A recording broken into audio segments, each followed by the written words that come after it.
In Northumberland, on the border with Scotland, lies England's largest forest, Kielder.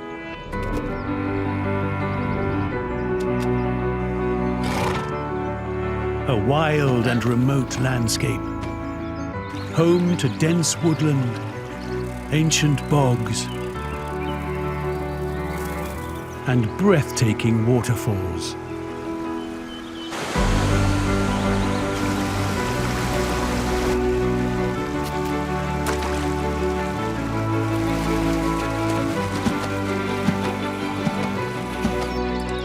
And yet, 100 years ago, it didn't even exist.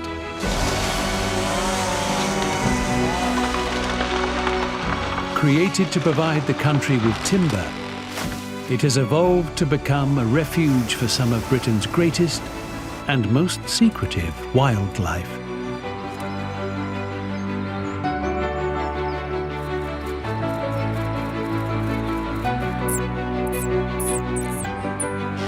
Alongside the people who live and work here, much-loved plants and animals battle to survive and flourish.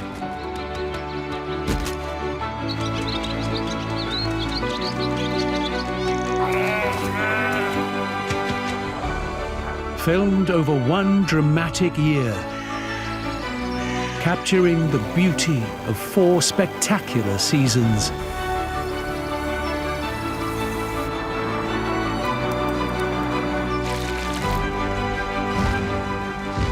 This is the story of life inside the forest.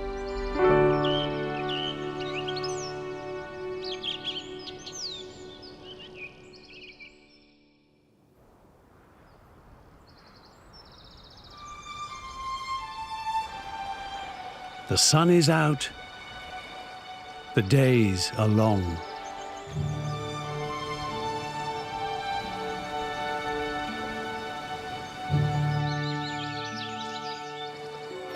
It's the season when life seems carefree.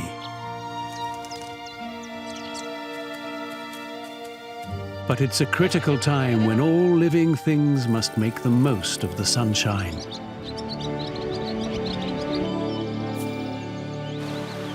This is summer.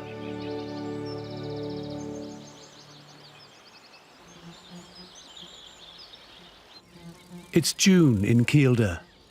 Around the forest, there's the gentle murmur of buzzing insects.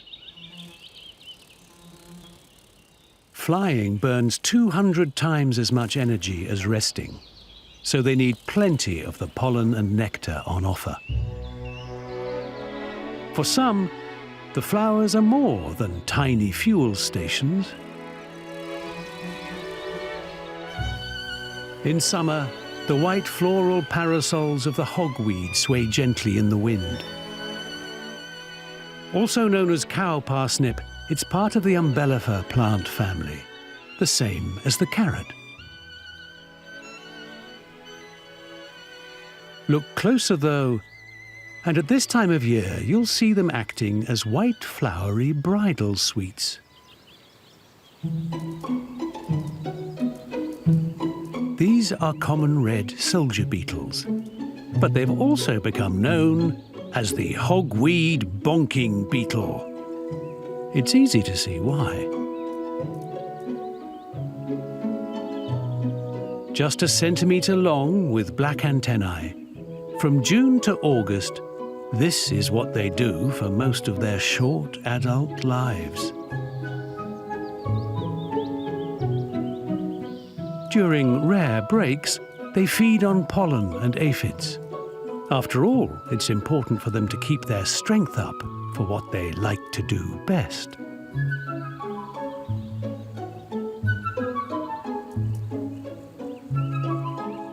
For these great love-makers of the natural world, their lives are truly one big summer of love.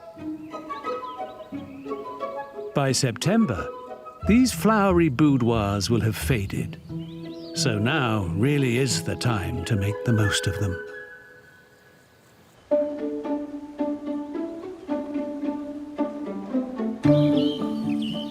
In other parts of the forest, plenty of new life has already emerged. Now, in early June, across Kielder's 7 osprey nests, 13 chicks have hatched. Their progress is being monitored by Joanna daily. But she's still waiting for one nest in particular. It was hoped the male here, known as Blue UV, could become the first osprey born in Kielder to return and have young of his own. We've seen them battle against the weather and defend their eggs from raiders. But in nature, there isn't always a fairy tale ending.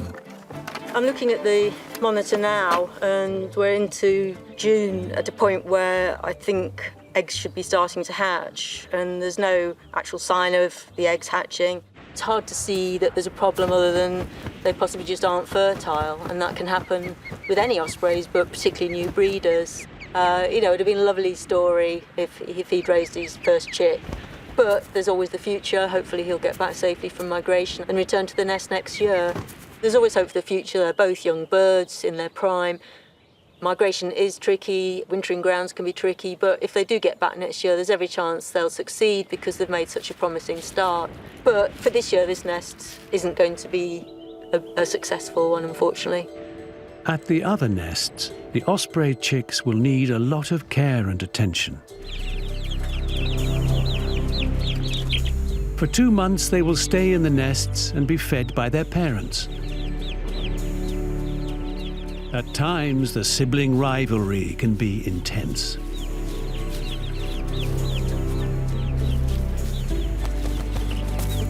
It's hoped the chicks will eventually fledge and migrate south for the winter.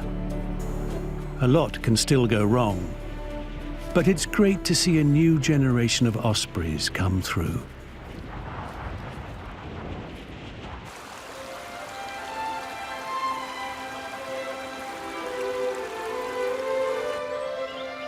As summer unfolds, one of the forest's most misunderstood plants emerges, the humble thistle. Often dismissed as a nuisance weed, it is in fact one of the most underestimated flowers of the season. Bees and butterflies love them. Thistles produce more nectar per flower head than almost any other wildflower. So while gardeners might not always appreciate them, the insects certainly do.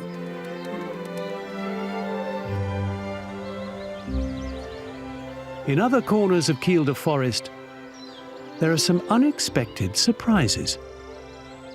One animal has been roaming these parts for centuries and has links to a time when the most advanced human tool was the stone hand axe. This is a herd of feral goats, one of the area's oldest and most elusive groups of wild animals.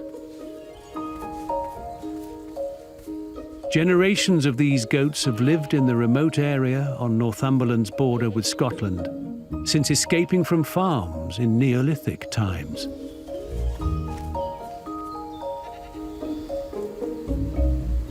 With a group like this, they can often be seen engaged in a form of play fighting. It's a goat's way to maintain or even raise its place in the herd's hierarchy. Classified as British primitive goats, these shy, striking animals are a hardy, shaggy-haired breed, adapted to rough terrain and weather. They roam, foraging the land, and can be damaging to the forest with their ability to strip the bark and eat tree seedlings. A lot of mystery still surrounds these tough, self-sufficient animals. They often split into family groups, with a large one like this likely to be made up of female nannies, with a lead matriarch and young kids in tow. With planning, it's hoped future generations of these rare goats can continue to roam without damaging too much of the forest.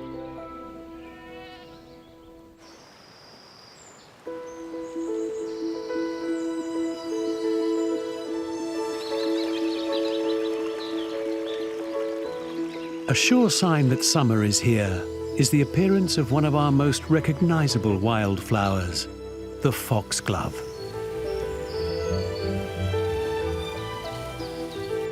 A tall, majestic plant with long spikes of pink or purple flowers.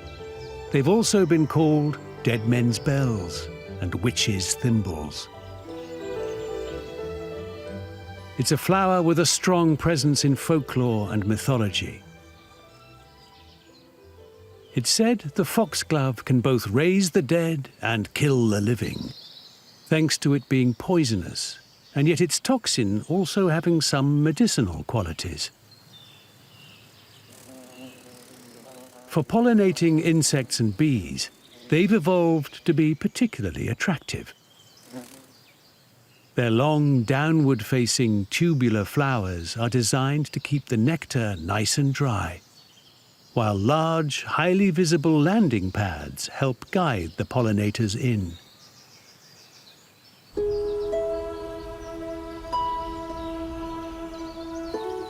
Every flower, shrub and tree is busy turning sunlight into growth.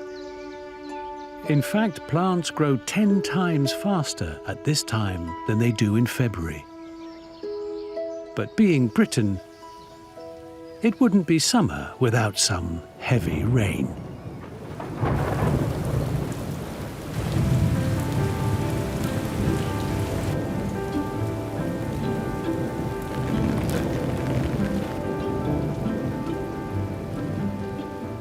At least the European black slug likes the rain.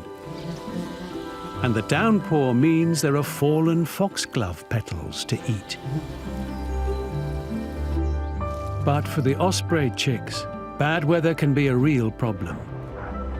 High on their platforms, they can die of exposure. Parents do their best to protect them as they continue to grow rapidly. If the fish keep coming, within a month of hatching, they'll be 3/4 the size of an adult. But there are still dangers, especially from predators.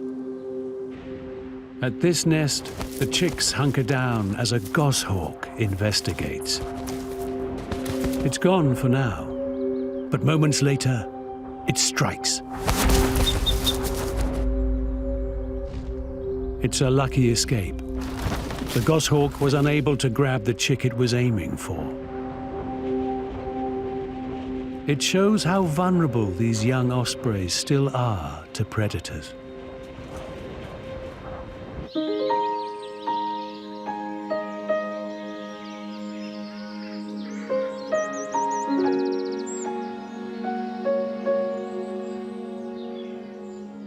In a field by a shallow brook, a team of conservationists have arrived. Right. They've come to take part in one of the biggest reintroduction projects ever seen in the UK. Working from that end down. So I saw where coral had got to, so it'll be from there onwards. It will be beyond that. It'll be where that Kelly is. It's a project they hope will save one of Britain's most loved but vulnerable mammals, the water vole. Immortalised by Ratty in The Wind in the Willows, in recent years it's suffered a 95% drop in numbers and teetered on the edge of extinction. But action is being taken. Hundreds have been released in Kielder over the last 4 years. And today, led by Kelly Hollings, another 130 are being prepared to meet their new home. It's our duty to conserve them, or else we've just gone and lost another native mammal. They've declined because of humans. It's the escape of American mink from fur farms that has had a devastating effect. Ruthless predators, mink are small enough to enter the water voles' burrows and wipe out whole populations. Water voles are right at the bottom of the food chain. Everything will take a water vole. Owls take them, and herons take them, and buzzards take them, and adders take them. But they can cope with native predators because they've got that defence where they plop into the water and go into their burrows. But the mink can follow them in there and wipe out entire populations. Now, with American mink numbers in the area monitored, it's hoped the water vole can re-establish itself in Kielder. Bred in captivity in Devon, the voles are placed in pens with food and cover and given time to acclimatise. Soon they'll be let go. Then nature will take its course.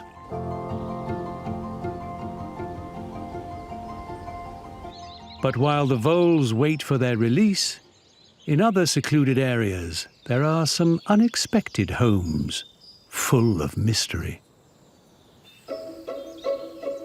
Inside this structure are thousands and thousands of northern hairy wood ants, so called because under a microscope they have hairy eyebrows. They may be small, but they spend every minute working together to ensure the survival of their colony. Wood ants are expert builders and have even harnessed solar power.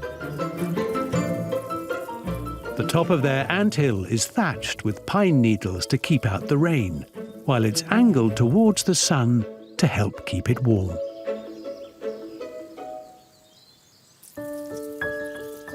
It's possible in a colony there might be up to 500,000 ants, and they all need feeding.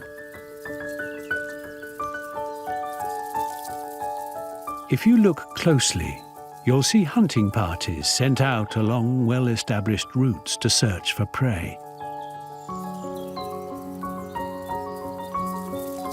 Insects can be subdued by spraying them with acid. A single ant can carry loads around 30 times its own body weight. Working together, they'll eventually drag this much larger bee back to the nest. These ants are one of nature's greatest examples of the power of teamwork. On their own, they might struggle to survive, but together, they are one of the forest's most formidable communities.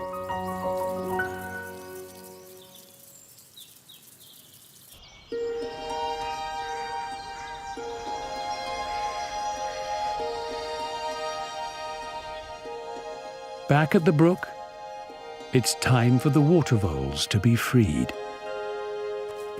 It's the softest of releases. Baffle boards with escape holes are placed on the pens, allowing them to leave whenever they're ready. So we're releasing them now. There's lots of cover, lots of food, plenty of ground for them to build their burrows in, and they're breeding, so great time of year. Sometimes it takes a bit of time to build up their courage. They appear, have a sniff, and retreat to the safety of the pen.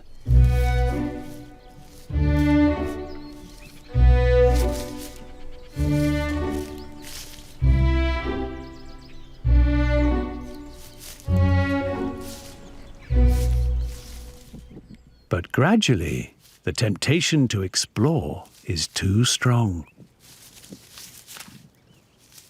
It's hoped there's time for the water voles to hide away in the undergrowth, make their secret homes and still breed ahead of what is always a challenging winter for these vulnerable creatures.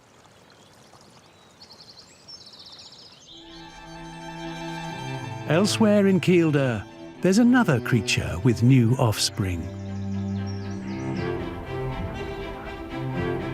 On the moors, on the edge of the forest, nests a bird so rare and protected, the location has to be kept secret.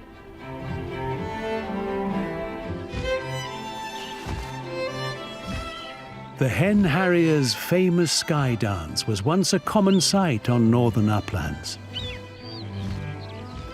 But the numbers of this iconic bird of prey have declined dramatically. In recent years, breeding pairs across the whole of England could be counted on 1 or 2 hands.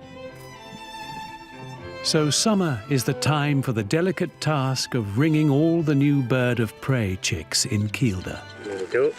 First up are the hen harriers. They nest on the ground in heather, making their eggs and young vulnerable to foxes and badgers. Quite a light female, like 460. Today, Stephen Murphy from Natural England is attaching specially constructed super-light satellite transmitters to these 28-day-old hen harriers. That wouldn't hurt the bird at all. Nah, not at all.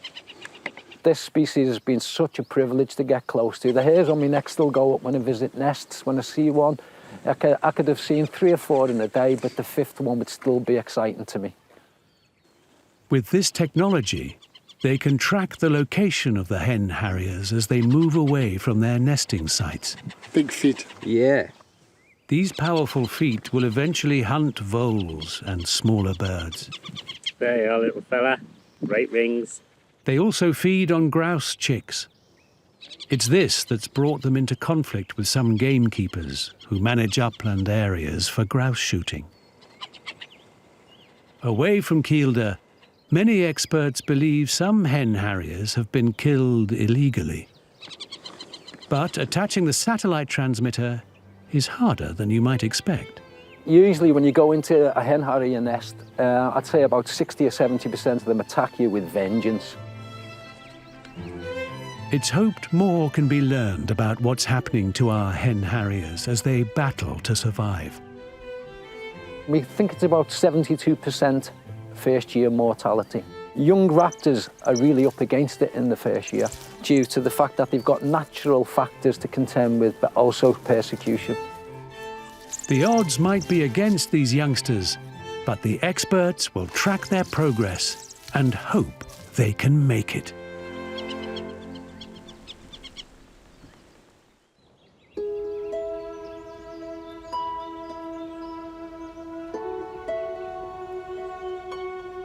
It's midsummer. Around the southern edge of Kielder, there's an area that at first glance looks rather empty, almost desolate. But looks can be deceiving. This is part of the border Mires, a collection of peat bogs formed after the last ice age around 12,000 years ago. Made from layers and layers of partially decomposed plant material, the peat acts like a giant sponge. There's more water held in these bogs than the whole of Kielder Reservoir. They're also critical in the fight against climate change. Across the country, our remaining peatlands hold 20 times as much carbon as all our forests.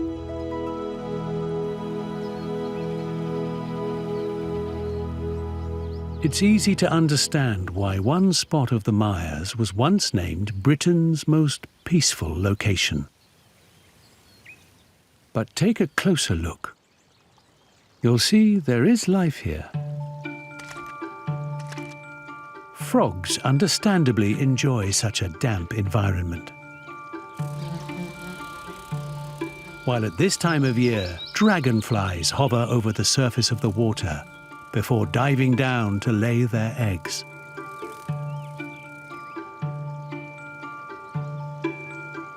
The pools here are home to at least 10 species of dragon and damselflies, some of which seem to be doing their own form of gymnastics.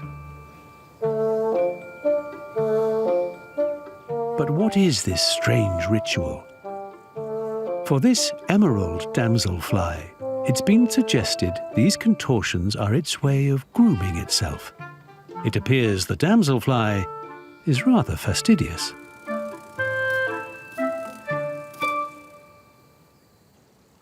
But perhaps the biggest surprise comes from the plants that grow here. There's some unexpected beauty in the nutrient-poor, waterlogged peat. Take a look at this beautiful, delicate-looking plant. This is a sundew. Here there are two species, the round-leaved sundew and the much rarer great sundew. Now highly endangered, it once obsessed Charles Darwin, who spent years drawing and researching them.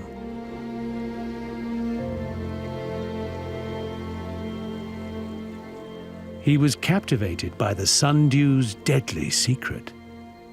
They're carnivorous.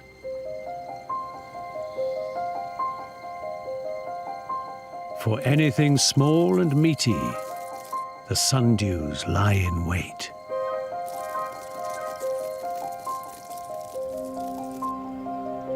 The leaves of the sundew are covered in tentacles. They're tipped with droplets of what look like dewdrops. Sweet-smelling and attractive to insects, they're also extremely sticky. If you're an ant or fly, you don't want to go anywhere near this living fly paper. Once trapped, there's no escape. Digestive enzymes are slowly secreted. Soon this insect will be broken down into a nutrient-rich meal.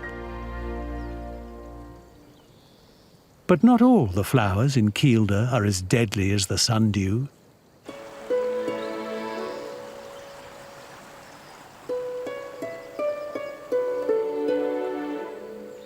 Summer is a time for wildflowers.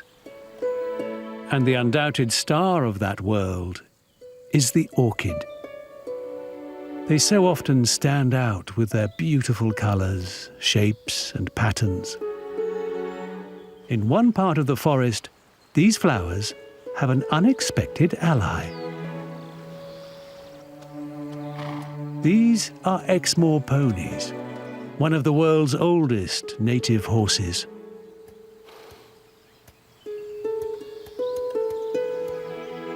Their bone structure is almost identical to the fossils of wild ponies that roamed Britain 130,000 years ago.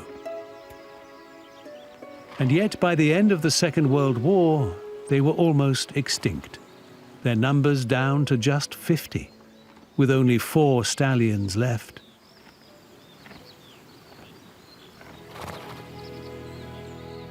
Thanks to breeding programs, that number is up to around 500 in Exmoor, and another 3,500 elsewhere. These wild Exmoor ponies have become useful to places like Kielder by carving a niche for themselves as conservationists. The ponies feed on hardy vegetation such as gorse, shrubs, and coarse grasses that usually outcompete more fragile plants. They have heavy jaws with formidable teeth and guts stronger than most horses. Perfect for clearing away the less desirable plants and hopefully leaving the wildflowers to thrive.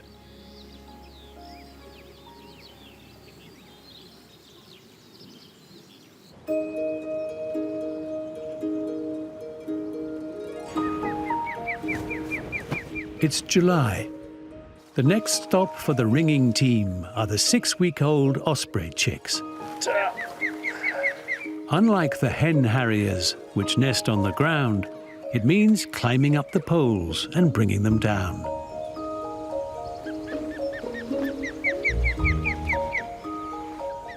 Fortunately, the ospreys aren't as volatile as other young birds of prey.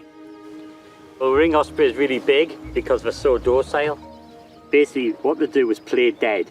And when the adults are alarm calling, they crouch and flatten themselves against the nest.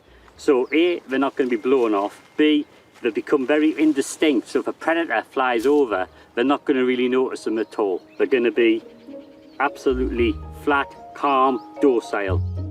It's this behaviour we've already witnessed when one nest was attacked by a goshawk.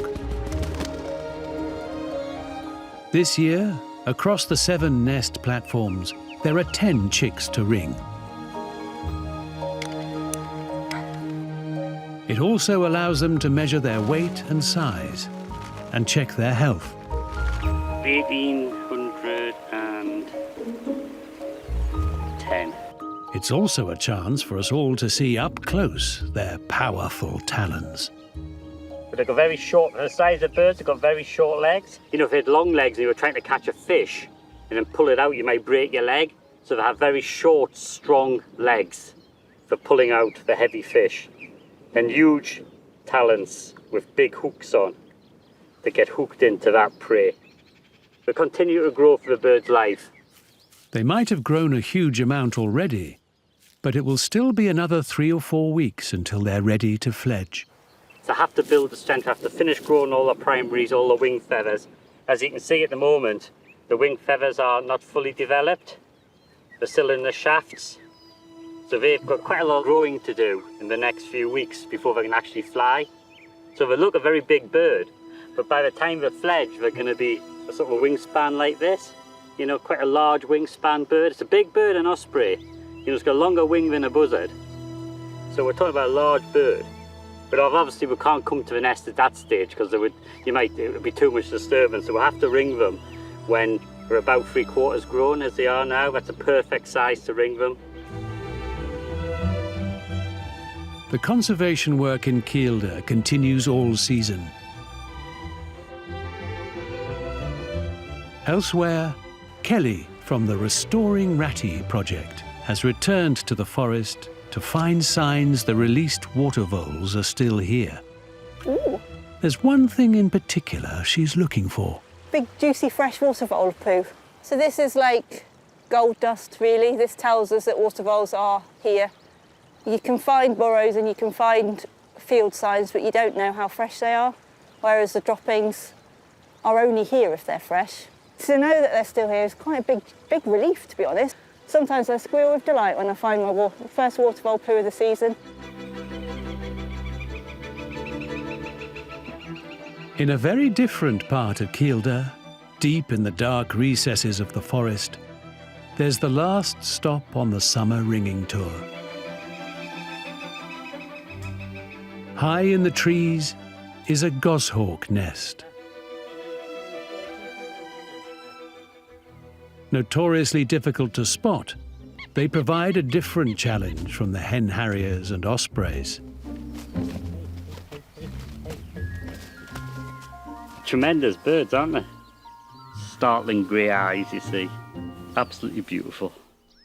One is proving to be particularly feisty. Oh, sorry. Yes, you were talking about. So bloody vicious. This work is all helping Kielder become a safe haven for animals struggling in other parts of the country. One in particular is incredibly secretive. As the late evening sun slowly goes down, it's hoped cameras hidden across the forest can see the wildlife that comes alive at night.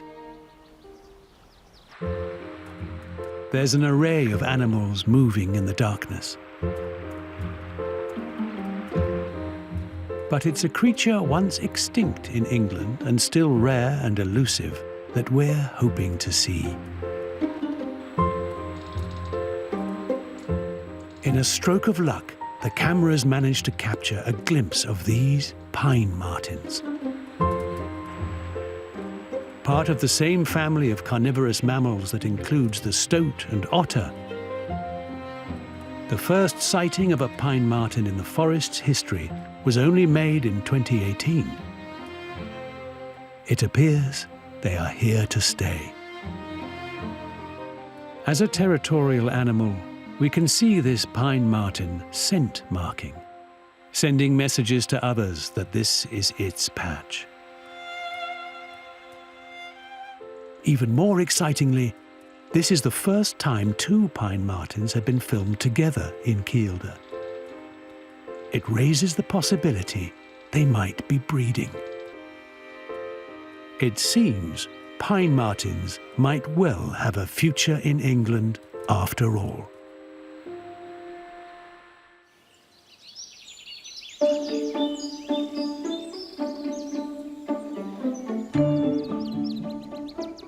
It's late August in Kielder, and there's time for a final burst of colour.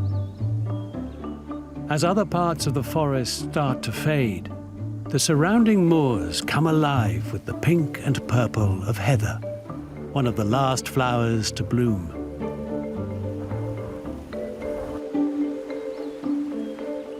Around the reservoir, people come for a relaxing day fishing. But the greatest angler in these parts is more elusive. Look closely, and you might spot one of the great sights in British wildlife. Here, sitting quietly on a branch by a pond, is a kingfisher. It's a creature that wouldn't look out of place alongside the most beautiful birds of paradise. With its vibrant colours of turquoise and rich orange, and its beak seemingly too big for its head, this small bird is a captivating presence.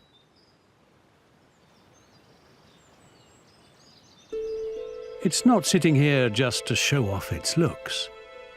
Those beady black eyes are searching for small fish. It has the name Kingfisher for a good reason. With prey located, it moves in a flash.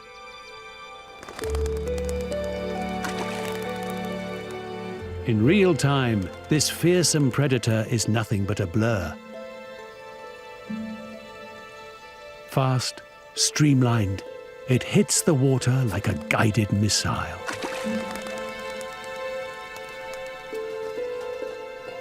Back at the perch, it bashes the prey to knock it out cold and eats it in one. In a day, a kingfisher will eat over half its own body weight, so the next dive isn't far away.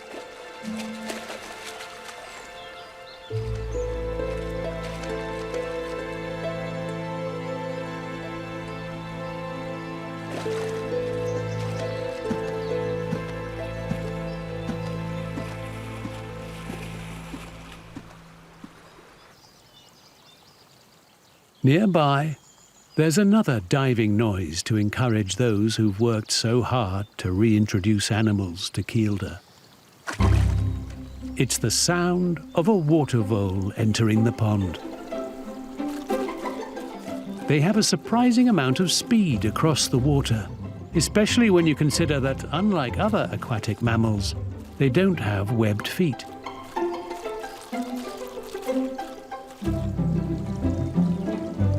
With so many predators, they need to be elusive. When they're not swimming, they do their best to stay out of sight. The long vegetation helps give them some cover, although it's also one of their favorite foods. With its chubby, round face, it's easy to see why previous generations fell in love with this creature. After the work that's been done to re-establish water voles here, seeing them apparently thriving is a welcome sight. Right now, they need to put on as much weight as possible. They don't hibernate in the winter, but will stay in their burrows as much as possible, feeding on stores of food they've collected. Like so much of the wildlife here, it's the work done now that will determine their survival as summer ends.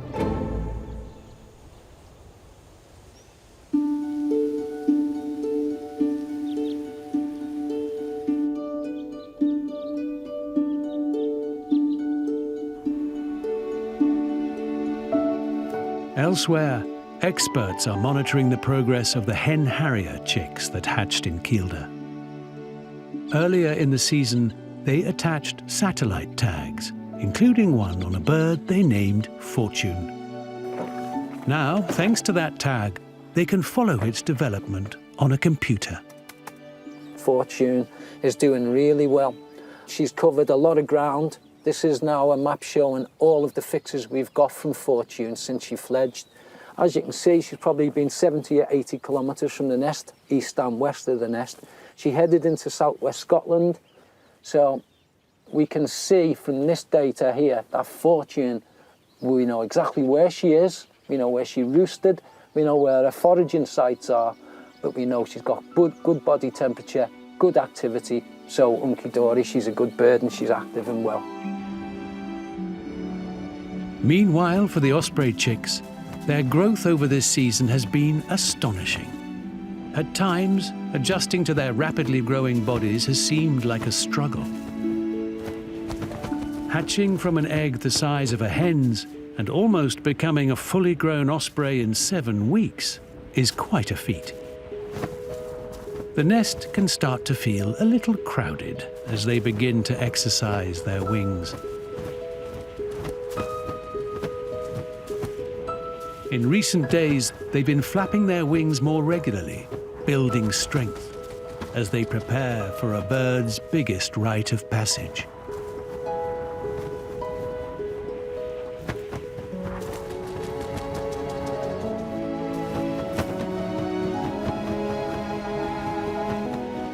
An osprey's first time in the air sees them helicoptering over the safety of their nests. But it's a big moment. It's not long before they'll fully fledge, and their first migration to warmer wintering grounds is just around the corner.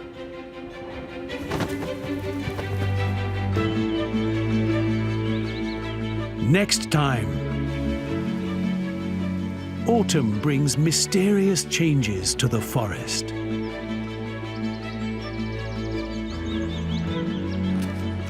Creatures frantically prepare for the winter ahead. And as the forest turns to autumn goals, we follow epic journeys full of danger.